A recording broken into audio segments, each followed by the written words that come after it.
L'association Jeunesse Solidarité des Kabyles de France est une association d'action culturelle et sociale créée en 2004 et qui se veut avant tout laïque, car la laïcité est une donnée socio-culturelle chez les Kabyles. En effet, depuis toujours, la société kabyle dans son fonctionnement révèle une nette séparation entre les pouvoirs de l'assemblée du village et ceux des responsables religieux. Notre association fonde son action dans la société française et elle proclame son attachement aux valeurs de la République française. Vieille depuis plus d'un siècle, l'immigration kabyle en France est l'une des plus anciennes, des plus nombreuses et des plus intègres et des plus intégrées de France. Main-d'œuvre efficace, partie prenante de l'industrialisation et de l'édification de la France, métro, automobile, etc., les Kabyles étaient appréciés et recherchés par les chefs d'entreprise, y compris dans la région du Nord, Pas-de-Calais, pour leur qualité professionnelle, mais également pour leur formidable capacité d'adaptation.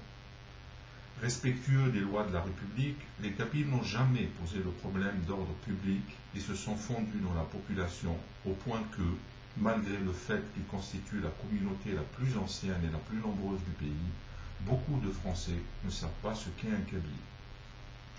Ainsi, à titre d'exemple, et en étant enseignant moi-même, j'ai vu dans beaucoup de collèges des cours d'arabe qui sont spontanément proposés aux enfants franco-kabyles.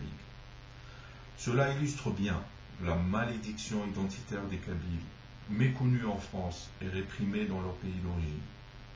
Alors qu'il convient de rappeler que les Kabyles ont irrigué de leur sang la terre de France pendant la Première et la Seconde Guerre mondiale, en participant à la libération de la France du joug nazi. Si la formidable intégration des Kabyles de France à travers les valeurs démocratiques et laïques de la République française est louable et qu'elle est aujourd'hui une réalité que personne ne peut nier, nous pouvons citer un tas d'exemples, les Édith Piaf, Mouloudji, Daniel Prévost, Jacques Villeray, Nami Boune, Zidane, Rachid Arabe, Isabelle Adjani, etc. Pour ne citer que ceux-là, qui sont tous français d'origine kabyle. Il est néanmoins urgent de penser à corriger ces injustices, à permettre l'émergence d'une communauté kabyle de France compatible avec les valeurs républicaines. Tel est d'ailleurs l'objectif de notre association. Les Kabyles doivent avoir un accès direct à la citoyenneté, sans être court-circuités par un quelconque intermédiaire. Cela rendra ainsi possible une union avec d'autres communautés, arabes, juives, arméniennes, asiatiques, etc., sur la base des valeurs républicaines et sur la volonté commune d'être pleinement français. Nous subissons une double discrimination. D'une part, en tant que population migrante ou issue de l'immigration, et d'autre part, en tant que Kabyle dans cet ensemble. Généralement considéré facilement intégrable, on s'intéresse d'autant peu à nos problèmes spécifiques. Nous n'avons pas bénéficié de l'aide publique à l'instruction de notre langue et de notre culture d'origine, encore moins à la création d'espaces sociaux ou culturels. Nous pensons qu'il est dans l'intérêt de l'État français d'écouter les 3 millions de Français d'origine kabyle vivant sur son sol. Nous considérons que la meilleure reconnaissance passe par la prise en charge par l'État français de l'enseignement du berbère en option dans le secondaire. Nous sommes convaincus que l'entrée dans le système éducatif français de cette langue ancestrale ne peut à terme qu'enrichir le patrimoine culturel français, car la langue berbère n'a jamais été pour le repli identitaire ou communautaire, mais bien au contraire, elle a toujours été source de liberté et de démocratie. Elle facilite le pluralisme dans tous ses aspects, politique, culturel, linguistique et même religieux. Continuer à ignorer notre existence et ne proposer aucune structure d'aide pour l'enseignement de la langue berbère, alors que de plus en plus de jeunes Français candidats au baccalauréat choisissent le berbère comme option, est une voie suicidaire.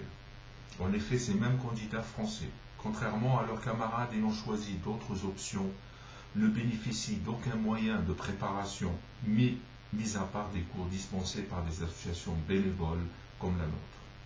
Nous pensons que l'État français doit assurer l'égalité de traitement vis-à-vis de tous les citoyens. Le système éducatif français doit s'inscrire dans une politique d'ensemble, cohérente, où le culturel, l'économique et le social convergent vers un même but. Car on ne doit pas oublier que toute discrimination envers une partie du peuple fragilise la stabilité d'une nation. De même que la manière dont un enfant est pris en charge dont il est considéré particulièrement au sein du système éducatif lui permet de comprendre l'intérêt qu'on lui porte.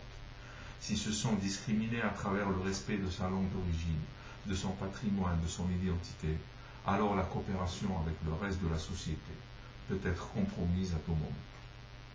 Faire vivre la culture berbère à travers l'enseignement de la langue tamazight permettra à ces jeunes Français, originaires d'Afrique du Nord, de vivre sans problème cette double culture, qui n'est pas forcément pourvoyeuse d'affrontements dans une société comme on essaie toujours de nous faire croire.